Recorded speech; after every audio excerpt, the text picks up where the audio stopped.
SMALLAND looks to be everything that Grounded isn't. No, I know that sounds a bit controversial. Maybe I'm being a little bit trolly here. I don't really want to rile up die-hard Grounded fans, but I am sick of seeing people saying it's a carbon copy. So, with news today about their dedicated servers, how many players you'll be able to play, and certain other aspects coming in, I thought it's a good time to really relay all the features that SMALLAND's going to have that Grounded doesn't, and means that SMALLAND will have a upper hand for sure. Does it mean it makes it a better game?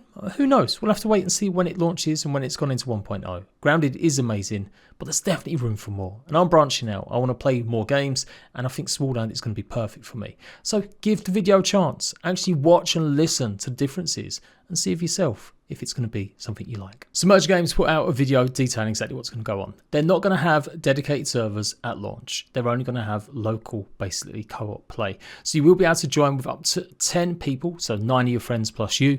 And you saw the system there. Simple, nice and easy. I'm guessing they'll add the server support for it somewhere down the line, and I'm guessing that might still only be dependent if it's successful. And I'm not too fussed about this. I don't feel like it needs to be a big server game like Conan or like Ark. What I do want though is the ability to host my own servers, and that's something different from having dedicated official servers. That is something I definitely want to see added soon. So it does mean that you won't be able to play on the same world once your friend logs off. But yeah, they've said they're going to add dedicated servers though in the future, but I still don't think it's going to be the case where you have like 80 people joining a single one.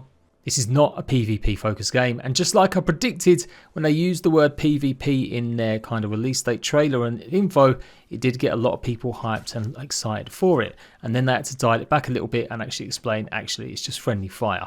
I kind of feel like game developers need to do this more. Friendly fire is not PvP. Valheim did it, they started off calling it PvP, now they scaled it back to friendly fire. I told you guys in probably last video that originally they had some sort of ideas about PvP, and I accumulated it or thought it might be something like an arena that you'd fight in, but it looks like they may have scaled that back or cancelled it altogether. So the game is focused on co-op play and single player play, and yes, if you want to build an arena and fight out with your friends, you will be able to do so. Things may change, they may look at it in early access, but I imagine they're not really going to go down that route. I don't think this game really needs it either. That's my take. I know there's some hardcore PvPers out there, but honestly, to me, it just ruins games like Ark, Conan Exiles and more, because there's so much toxicity and so much maintenance with PvP. Games like DayZ are okay, but obviously the king of PvP survival is Rust, and yeah, that's a hard act to follow.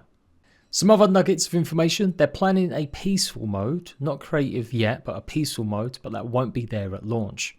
As long as you don't attack bugs, they won't attack you. So that's a good call, but yeah, I want to see a creative mode added at some point.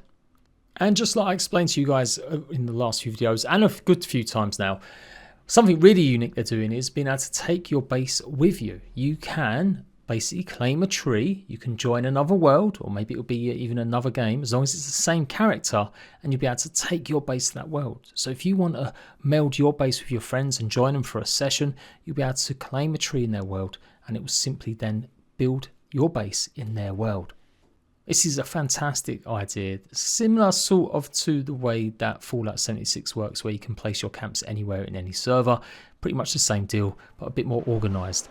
You will be able to build anywhere you want in SMALLAND, but if you want to take your bases with you to other servers with that character, then you do have to build within that tree and claim one. Now we're going to dive properly into all the features that SMALLAND will have that Grounded doesn't. Weather, for a fact, is really affecting you. A bit like Conan Exiles and a bit like Scorched Earth in Ark, you're going to have to take cover out of shelter when these storms hit. I kind of want them to tone down the lurching a little bit. I think that's a bit too much personally from looking at this trailer, and I do like the idea a little bit, as long as there's ways to mitigate this. Like if we can get arm sets or buffs or potions or foods that we can eat that can maybe stop us feeling that extra cold or whatever debuff is going to apply. I was there on the start of Ark Scorched Earth, which was a DLC set in a desert environment, and they had lightning storms, and you have to sit around your base for like half an hour. So yeah, if they do have this mechanic, the storms have got to be short and not too much, as you don't really want to have to limit players to spending time indoors at any given moment. It's not the original water drops might destroy your base and stuff that they maybe very, very tentatively had in their design docs from the previous developers way back when, but it's a close second, and that's definitely something that Grounded fans have been crying out for, is actual proper weather effects. So weather's important, and another feature is the seasons and how they'll change. And I really want this to affect the gameplay. I want it to really be a case of some resources just won't be able to be gotten in certain seasons, and you're really going to have to make sure you're stored or you're prepared or going to have to use something else. I don't want it to be just a cosmetic look. It looks fantastic here, going through the seasons, yet again something else that Grounded doesn't have. This is what makes SMALLAND such a different game from Grounded. Again, I'm not saying it's better, it means it's going to be better, it just offers something different. We know that the rivers or lakes may freeze, and that will give us access to certain areas and do certain things that we might not be able to. Which opens up the question of swimming. You're not going to be able to swim in SMALLAND. Not yet anyway. I don't think they'll probably even add it in as a plan, maybe. But this isn't a bad deal. Like, give me a survival game other than Subnautica that actually works with underwater sections. Like, Grounded is good. It has got some puzzles and stuff. But once you do that first main area in Grounded, basically you don't have to use the water gear ever again. And this is what I do. I've got big knowledge of big survival games. I will compare it to what's been there before. Games like Ark have struggled to make the water interesting over the years. Even Atlas, which is all about sailing, makes the water kind of boring. You can go to certain places underwater. You can build bases in Ark underwater. But it all just becomes just like, well, it's not worth it because it's much harder to get the resources needed to build bases. And it just means that you've got a disadvantage in getting certain things. A lot of the time, the underwater sections are frankly quite boring. That's why I'll give Grounded props. It did make the missions interesting and the way that you have to go through the pond to complete the game for sure. But you need lots of that, or you need multiple reasons. And remember, SMALLAND's more sandboxy. It's meant to be create your own adventures more. So I can see why water isn't necessarily a priority, just to have it as something that could freeze over, which explains in the story why they maybe can't swim as well, because they've always been a bit scared of it, and to go over the ice to get other things. Another piece of evidence, Your Honour, is grappling. Again, something that Grounded may eventually bring in, or gliders at least, hopefully one day. But SMALLAND's hitting it first, and they're adding the ability to glide as well as use a hook to get you around. So you're not just hanging around for fun, you can actually use it to propel yourself, get more height, and traverse the environment really crazily quick.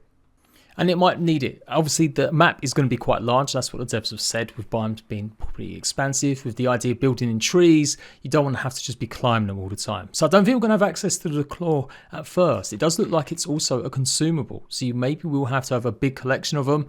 But of course, if you maybe can't make the jump, as long as you've got the right armor, you should be able to land safely. Remember, I do think not all armors are going to have the glider wings. They relate to the bugs that you've killed, so certain bugs will have the wings, certain bugs won't. But yes, SMALLAND has got you chopping down mushrooms just like Grounded. Oh no, it's a copycat. Oh no, what are we going to do? SMALLAND devs, hey, let's make our mushrooms glow in the dark.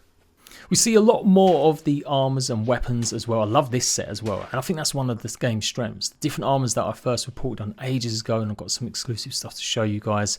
They were really cool, the concept art and stuff, and we've seen them progress now to fully fleshed models, and there's so many different sets. So I'm really pleased about that as well. Looks like it's going to be a bunch of different weapons, like a scythe, axe, pickaxe as well for the tools, but actual proper weapons too. The starting location has been totally revamped since last time I got to try it, and like I said, I can't reveal too much, but it's looking fantastic. Gently preparing you for the experience with NPCs that you'll be able to talk to and get clues about where to start, but remember, it is more of a sandbox experience. That's one thing I don't always necessarily think is a good thing. I quite like Grounded's sort of guides and the more sort of approach to guiding you through the game. I actually like the story beats in that.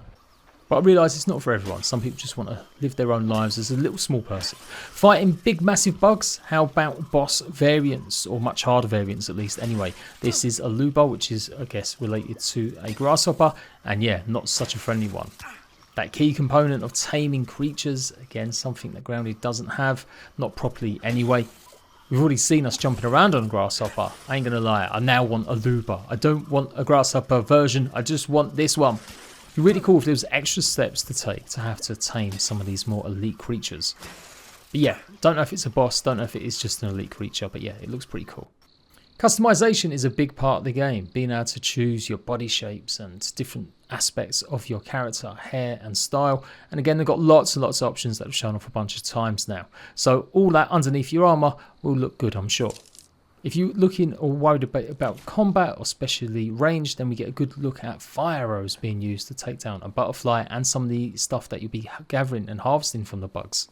lymph nodes and bugs eggs and stuff like that. It's pretty cool. And you're not always going to be a enemy of certain bugs. Like we kind of got used to killing spiders in most games, not even just Grounded. But in SMALLAND, you might have a chance to befriend them and work with the faction. And that's another big part of the game that's going to be different.